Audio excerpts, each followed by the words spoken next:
Wolf at you again. It's been a long, hard winter, everybody.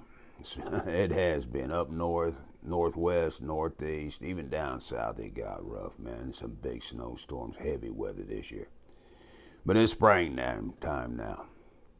Most of the roads are cleared off.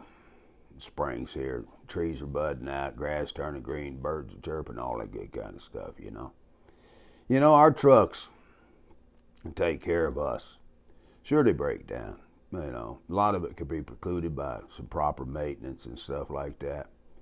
But them trucks really take care of us. And we got to take care of them while we're out here on the road. There's nothing worse than being broke down on the side of the road.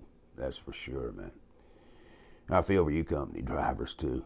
Because some of them companies don't take care of them trucks like they should be. They're just doing the minimal to them that they can, man, until they turn them back in. But anyway, I usually do this at a Templar about once a year. Put her in the shop, get things changed up, serviced up, lubed up, all good stuff. Have stuff checked out, stuff needs to be replaced. We do it, tighten up bolts and stuff like that. So anyway, I hope you enjoy this little video. I hope you take care of your trucks. This is just a short one.